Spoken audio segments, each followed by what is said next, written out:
Good morning all. Today we are going to start ideal gas equation. As we know, Boyle's law said volume is inversely proportional to pressure at constant temperature and number of moles. Charles' law said volume is directly proportional to temperature at constant pressure and number of moles. Avogadro's law said volume is directly proportional to number of moles at constant pressure and temperature. If we will combine these three laws, then we will get volume is directly proportional to N into T and inversely proportional to P. That is, V is directly proportional to N into T and inversely proportional to P.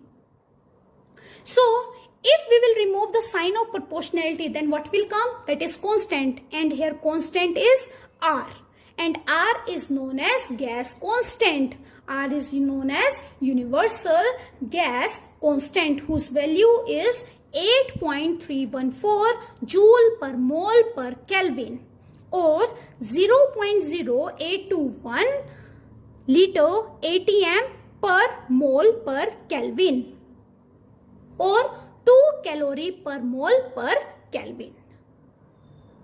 So, here V is equals to nRT upon P. Now bring this P to this side, then it will be PV is equals to nRT, and this is an ideal gas equation. This is an ideal gas equation.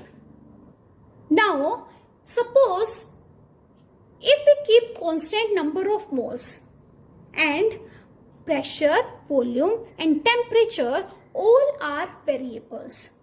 So for initial state, let us say we have pressure P1, volume V1 and temperature T1. Then P1 V1 is equals to nRT1. N is constant here. So P1 V1 is equals to nRT1. From this, we can write P1 V1 upon T1 is equals to nR. For final state, let us say pressure is P2, volume is V2 and temperature is T2.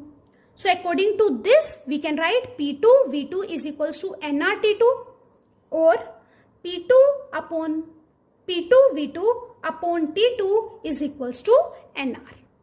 This is equation number second. Then from equation first and second, we can write P1 V1 upon T1 is equals to P2 V2 upon T2, and this equation is known as combined gas law. Combined gas law. Now let's do numerical. At 25 degrees C and 760 mm of mercury, pressure gas occupies 600 ml volume.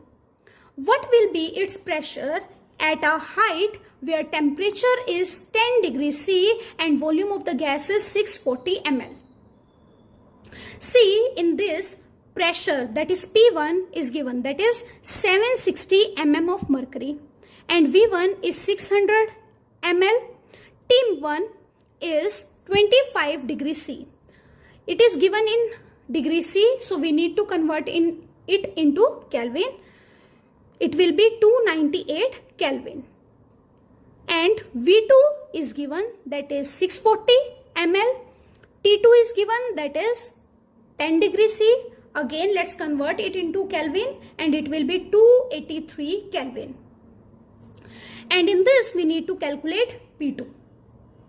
So according to combined gas law, P1 V1 upon T1 is equals to P2 V2 upon T2. P1 is 760, V1 is 600, T1 is 298, P2 we need to calculate, V2 is 640 upon T2 is 283. So P2 will be equals to 760 into 600 upon 298 into 283 upon 640, which will be equals to 676.6 mm of mercury. Next, calculate the temperature of 4 moles of a gas occupying 5 decimeter cube at 3.32 bar. R is given in this question, that is 0.083 bar decimeter cube Kelvin inverse mole inverse. So as we know, PV is equals to nRT. P is 3.32, V is 5, N is 4, R is 0.083, and we need to calculate temperature. So temperature will be equals to 3.32 into 5 upon 4 into 0.085. So T will be equals to 50 Kelvin. Let's see next question. 34.05 ml of phosphorus vapor weighs 0.0625 gram at 546 degrees C and 0.1 bar pressure. What is the molar mass of phosphorus? See, as we know, PV is equals to nRT. Here in this question, we need to calculate molar mass, and N is equals to given mass upon molar mass. So let's put this value in this equation, then we can calculate molar mass. P is equals to 0.1 into volume is equals to 34.05 ml. So we need to convert into liters. So it will be 34.05 upon 1000. N is given mass upon molar mass. And R is equals to 0.0821. And temperature is 819. 819. Here in this, temperature is given in the degree C. So we need to convert into Kelvin, and in Kelvin it will be equals to 819. So given mass of phosphorus is 0.0625. 0.0625. Now M will be equals to 0.0625 into 0.0821 into 819 into 1000 upon 0.1 into 34.05, which will be equals to 1250.4 gram per mole. Let's see again this question. In this question, as you can see, the pressure is given, volume is given, but volume is given in ml. So we need to convert into liter. So we will divide the value with 1000. And given mass of phosphorus is given in the question. Temperature is given in degree C. So we will convert it into Kelvin, and which will be equals to 819. Now here R we will use 0.0821 liter atm per Kelvin per mole. Let's put all the values. That is, pressure is 0.1 into volume is 34.05 upon 1000 is equals to given mass is 0.0625 upon molar mass, and R is 0.0821 and temperature is 819. Then molar mass will be equals to 1250.4 gram per mole. Now let's understand about Dalton's law of partial pressure. First of all, let us understand what do you mean by partial pressure. See, if in a container there are more than one gas, for example, a container contains nitrogen, hydrogen and methane, then the contribution of each gas towards the total pressure, the contribution of each gas towards the total pressure is known as partial pressure of that gas. Partial pressure of that gas. Okay. So this law was given by a scientist whose name was John Dalton.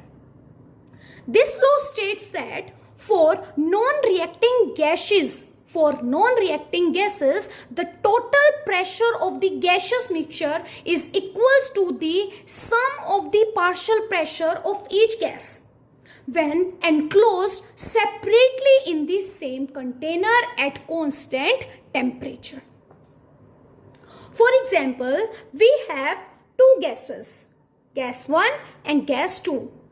Gas 1 contains N1 number of moles. Gas 2 contains N2 number of moles at constant volume and temperature, or you can say at same volume and temperature. And the pressure of this gas, let us say, is P1, and the pressure of this gas, let us say it is P2. Now, if we will mix these two gases, then the number of moles, total number of moles will be equals to N1 plus N2, and the total pressure will be equals to P1 plus P2 at same volume and same temperature.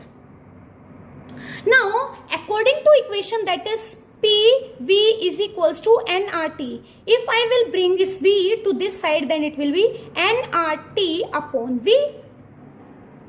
So, according to this equation, P1 will be equals to N1 RT upon V, and P2 will be equals to N2 RT upon V. Why T and V? Because they are constant. And PT is equals to NT RT V. So, if I will divide P1 by PT, then it will be N1 RT by V upon NT RT by V. RT by V to RT by V will cut. Then what will left? That is N1 upon NT. That means number of moles upon total number of moles, that is mole fraction, and we can represent it as X1. Now, from this we can conclude that P1 upon PT is equals to X1, or we can write P1 is equals to X1 into PT. And according to this, we can write P2 is equals to X2 PT. Now, gases like hydrogen, nitrogen, methane, they are insoluble in water. So, these gases always store above the water. So, this is water and this is the water vapors, and here gas is present. It can be nitrogen, it can be hydrogen, and it can be methane. So, along with the gas, there are water vapor also present. Along with the gas, water vapors are also present. So, in this case, the total pressure, that will be the pressure of moist gas. So, total pressure will be equals to the pressure of dry gas plus aqueous tension. Now, what do you mean by aqueous tension? Aqueous tension is the pressure exerted by the water vapor. Is the pressure exerted by the water vapor. So, the pressure of the dry gas we can conclude by the P total minus aqueous tension. PT, that is total pressure, minus the pressure exerted by the water vapors. Then you will get the pressure exerted by dry gas. Now, let's understand about real gases. Gases that doesn't obey gas laws, that is Charles law, Boyle's law, Avogadro's law. The gas which do not obey gas laws under all condition of temperature and pressure are called real gases.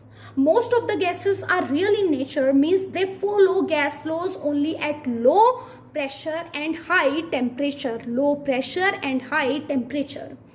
As you know, we have already studied in ideal gas, the volume of the molecule is negligible than the volume of the container. But in real gases, we cannot assume this. We cannot assume this.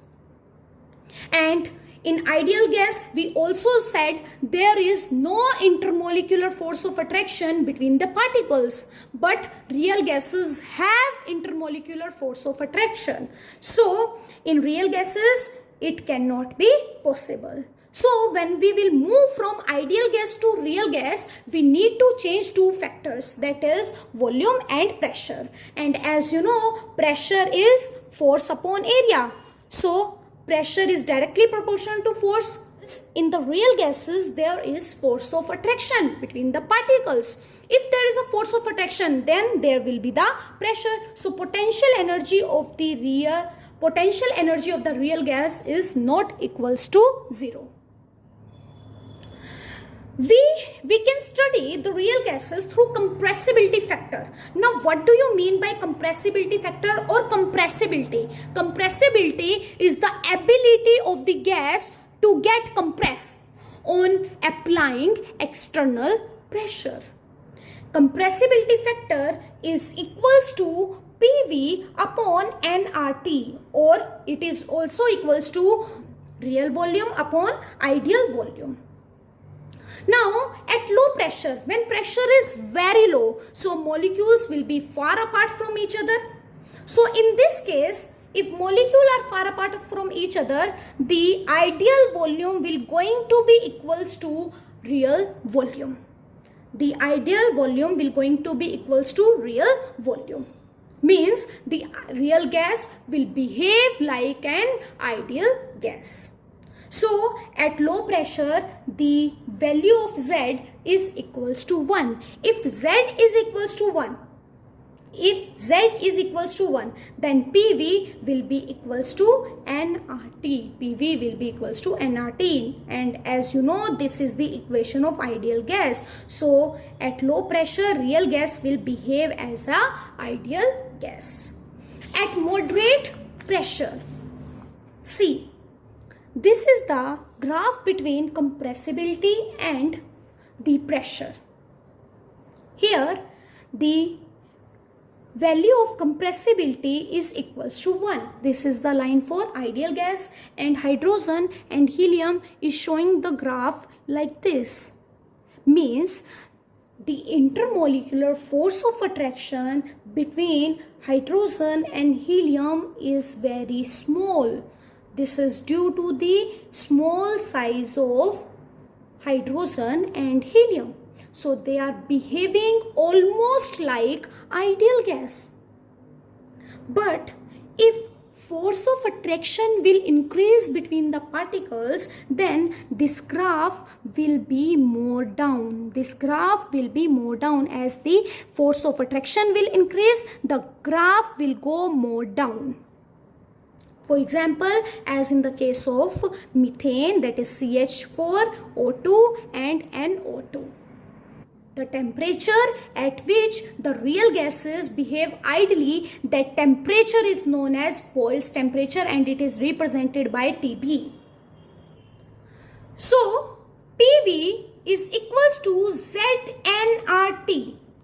And as you know, at low pressure, the Z value is equals to 1. That means for ideal gas, the Z is equals to 1. So, PV is equals to nRT. Now, at constant temperature and number of moles, this whole value will become constant because R is already universal constant. So, PV is equals to constant. And this equation was given by Boyle's law. This you already know. Now, let's move on to real gas equation or van der Waals equation. So, when we move from ideal gas to real gas, we need to change two factors, that is volume and pressure. This you already know. First of all, let us study volume correction factor. That is, as we know, for real gases, volume of the container is not equals to volume of the molecule.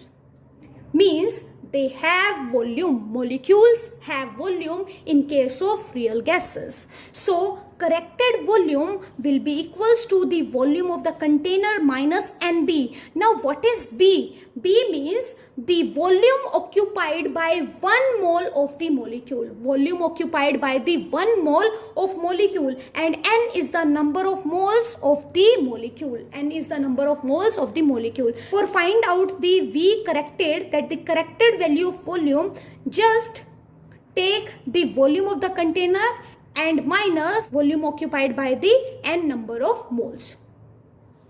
Now let's see the pressure correction factor. Now in this, or you can say in container, there will be the pressure because of two things. First, pressure due to the collision of the particle with the wall, and second, pressure due to the force of attraction between the particles.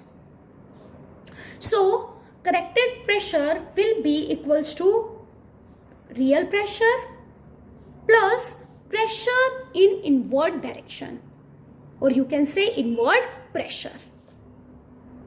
Inward pressure is directly proportional to the N square upon V square.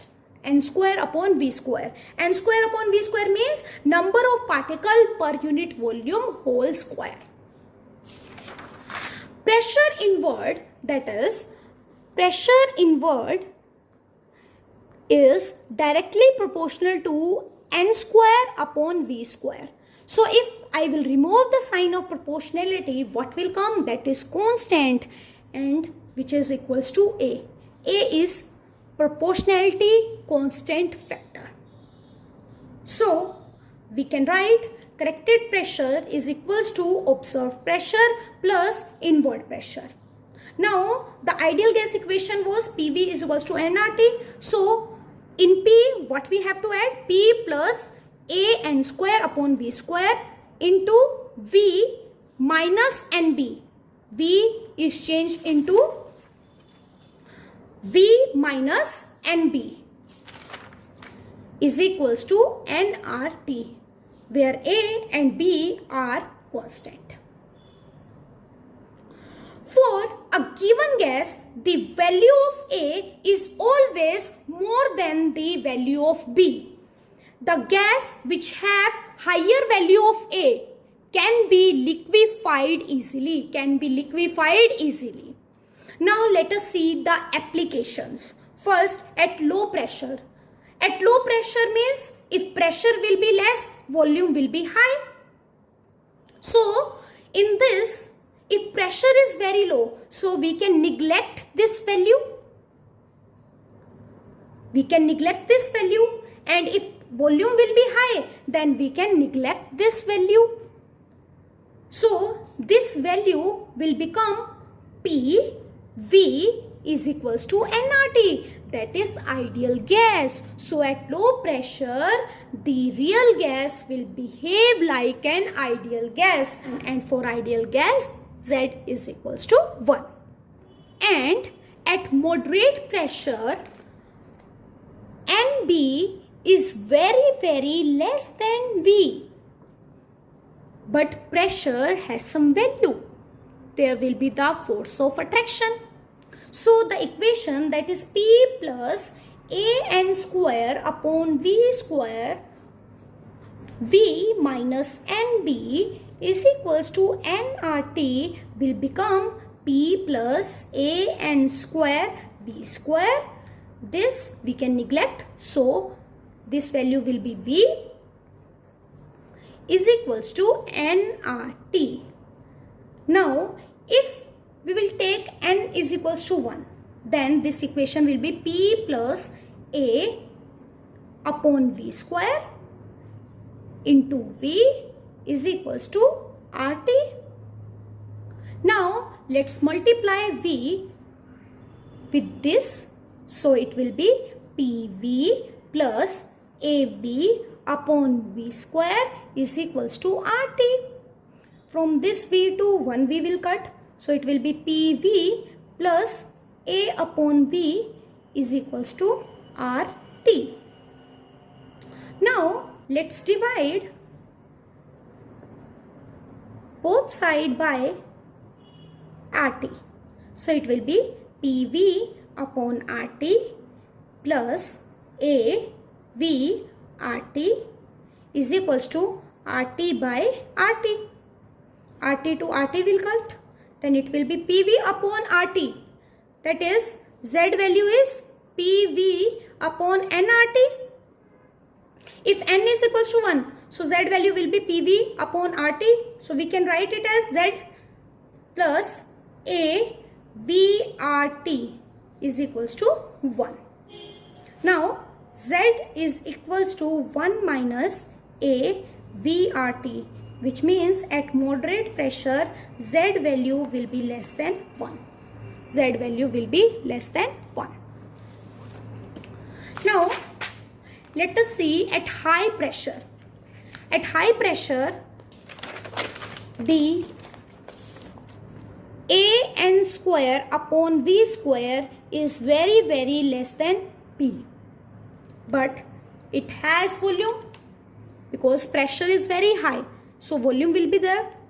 So the equation P plus AN square V square V minus NB nRT will become P V minus NB is equals to nRT. Now let us take n is equals to 1. So it will be P V minus B is equals to RT. Now let's multiply P. PV minus PB is equals to RT. Divide both sides by RT. So it will be PV upon RT minus PB upon RT is equals to RT upon RT. So RT to RT will cut. Then this equation is equals to Z. This value is equals to Z minus PB upon RT is equals to 1. Now Z is equals to 1 plus PB upon RT, which means at high pressure Z value is more than 1. So with this we are completing our chapter. That's all for today. Have a nice day ahead.